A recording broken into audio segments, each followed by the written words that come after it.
Hello दोस्तों, कफ यानी खांसी की प्रॉब्लम काफ़ी कॉमन प्रॉब्लम है। ये बेसिकली बॉडी का एक प्रोटेक्टिव मैकेनिज्म है जिससे बॉडी श्वास की नली में आए हुए खराब पार्टिकल्स को, इरिटेंट्स को, टॉक्सिन, पोल्यूटेंट्स, ये सारी चीज़ों को निकालने का काम करता है। ये बेसिकली बॉडी को प्रोटेक्ट करने का काम करता है। आज हम बात करेंगे यदि किसी व्यक्ति को अगर खांसी का प्रॉब्लम है तो क्या क्या जाँचें उसके लिए करनी चाहिए जिससे कि पता चले कि उसको खांसी किन कारणों से हो सकती है, यानी बेसिकली डायग्नोसिस कैसे किया जाएगा यदि किसी व्यक्ति को खांसी का प्रॉब्लम है। टॉपिक बहुत इंपॉर्टेंट है क्योंकि खांसी एक काफ़ी कॉमन प्रॉब्लम है और अक्सर जब ये पेशेंट्स ये सिम्टम लेके आते हैं तो इसमें जांचें करना आवश्यक हो जाता है। जब पेशेंट ये प्रॉब्लम लेके आता है तो उसका बेसिक प्रोटोकॉल क्या होता है और हर जांच से क्या पता चलता है, ये आज हम इस पर बात करेंगे। टॉपिक इंपॉर्टेंट है इसलिए इसे एंड तक देखिएगा। टॉपिक पर जाने से पहले जो लोग हमारे चैनल पर नए हैं उन्हें रिक्वेस्ट करूँगा कि चैनल को सब्सक्राइब करें, वीडियोज़ को लाइक करें, शेयर करें, फॉलो करें, कमेंट करें, पूरा देखें। टॉपिक में कुछ हिस्ट्री के पॉइंट्स पर हम बात करेंगे, इमेजिंग स्टडीज़ क्या होती हैं वो बात करेंगे, पल्मोनरी फंक्शन टेस्ट का क्या रोल है, लैब टेस्ट का क्या रोल है और कुछ स्पेशलाइज टेस्टिंग क्या होती है और कब करते हैं, इन सारी चीज़ों पर आज हम बात करेंगे। टॉपिक को एंड तक देखिएगा। चलिए शुरू करते हैं इंपॉर्टेंट वीडियो।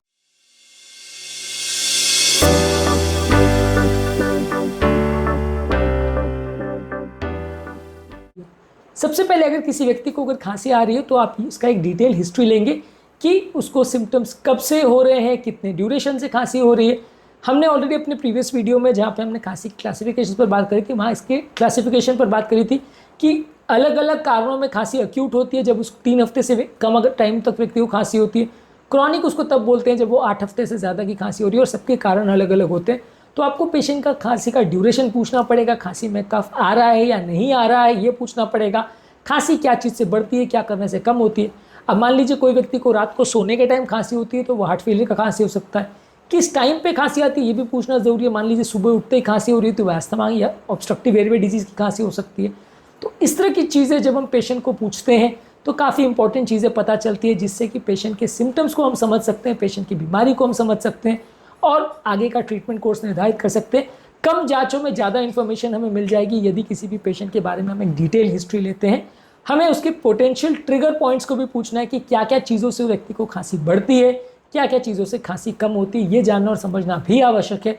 क्योंकि कई बार बहुत सारे एलर्जेंस की पेशेंट सामने से हिस्ट्री दे देता है कि ये पर्टिकुलर चीज़ों के एक्सपोजर होने से खांसी होती है और ऑब्वियसली उस एलर्जन को आप जब अवॉइड करते हो या कोई बार ये भी हिस्ट्री देता है पेशेंट को कि परिवार में या आसपास में जब से फैक्ट्री लगी है हमारी लोकेलिटी में तब से तकलीफ हो रही है या जब से आसपास ये धुआं आने लगा है तब से खांसी हो रही है, तो वो क्लियर कट आपके लिए एविडेंस बन जाता है कि आपको खांसी क्यों हो रही है और क्या कारण हो सकता है।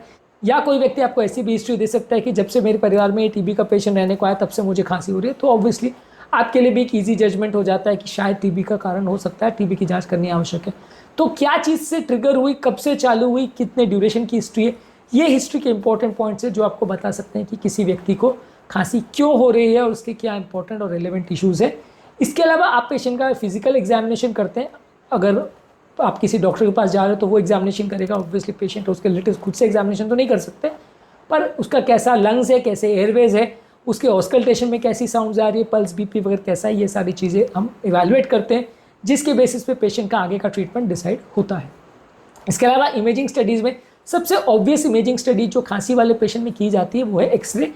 एक्सरे में हमें काफ़ी इंपॉर्टेंट और रिलेवेंट इन्फॉर्मेशन मिल जाती है कि व्यक्ति को खांसी निमोनिया की वजह से हो रही है, कि सिंपल अस्थमा है, कि एम्बोलिज्म है, कि किसी व्यक्ति को कैंसर है। छोटी से छोटी और बहुत बड़ी से बड़ी बीमारी भी एक्सरे पे पिकअप हो सकती है, लेकिन एक्सरे की बहुत इंपॉर्टेंट कैच पॉइंट ये है कि इसमें बहुत सारी चीज़ों का इमेज जो आती है काफ़ी वेग आती है, काफ़ी क्रूड आती है। उसके बेसिस पे कई बार डायग्नोसिस करना इतना ईजी नहीं रहता, काफ़ी चीज़ें गलत हो सकती हैं। तो इसलिए जब भी एक्सरे में डाउट होता है तो सीटी स्कैन किया जाता है, जिसको आप एक तरह से एडवांस्ड एक्सरे मान सकते हैं, जिसमें हाई पावर एक्सरे होता है। वही तरह की बीम्स हाईली कंडेंस फॉर्म में पेशेंट को दी जाती है और उसके बेसिस पे असेस किया जाता है कि व्यक्ति को खांसी जो अगर हो रही है उसका क्या कारण हो सकता है, उसमें क्या रीज़न हो सकता है। अगर उसमें भी कुछ पता नहीं चल रहा है तो सीटी, एंजियो से लेके बहुत सारी अलग अलग तरह की जाँचें आती है जो आप कर सकते हो। अगला इंपॉर्टेंट टेस्ट है pulmonary function test. Pulmonary function test किसी व्यक्ति के लंग फंक्शन को असेस करने के लिए जाता है। यदि किसी व्यक्ति को अस्थमा, ऑब्स्ट्रक्टिव एयरवे डिजीज़ या इंटरस्टिशियल लंग डिजीज़, इसमें से कोई बीमारी हो तो उसका अलग अलग पैटर्न आता है पल्मोनरी फंक्शन टेस्ट में, जिसको आप जज कर सकते हैं और जिसके बेसिस पे आप पेशेंट को बता सकते हैं कि व्यक्ति को कौन से तरह का प्रॉब्लम है और उसको क्या आगे ट्रीटमेंट करने की आवश्यकता है।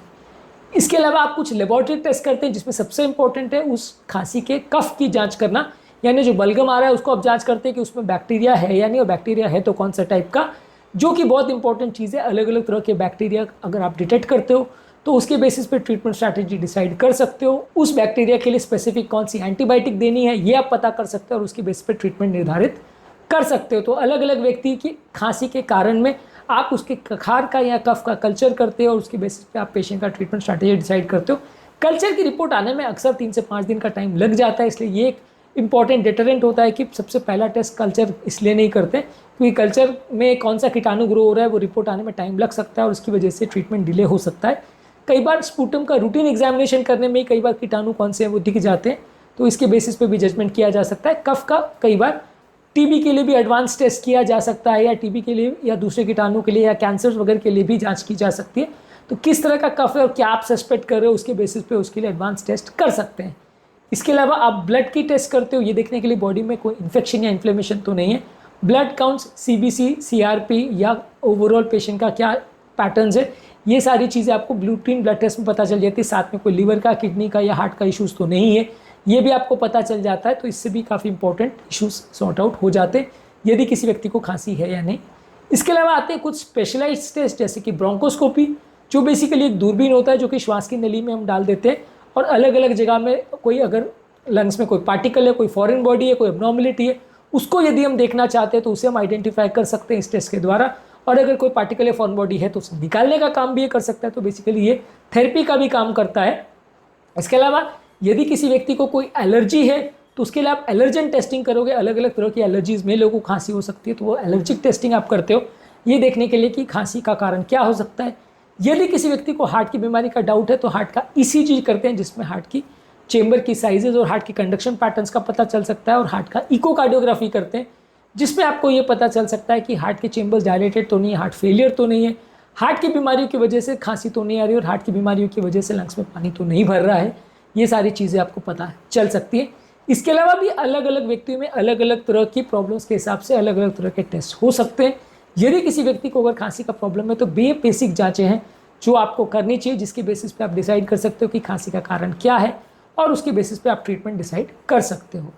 खांसी के ट्रीटमेंट स्ट्रैटेजीज पर, खांसी के ओवरऑल मैनेजमेंट पर, खांसी के ओवरऑल कारणों पर हमने अलग अलग वीडियोस किए हैं जो कि आप हमारे चैनल पर देख सकते हैं। उम्मीद करूँगा कि आज के टॉपिक में कुछ नया जानने को मिला होगा। जो लोग हमारे चैनल पर नए हैं उन्हें रिक्वेस्ट करूँगा कि चैनल को सब्सक्राइब करें, वीडियोज़ को लाइक करें, शेयर करें, फॉलो करें, कमेंट करें, पूरा देखें। Thank you.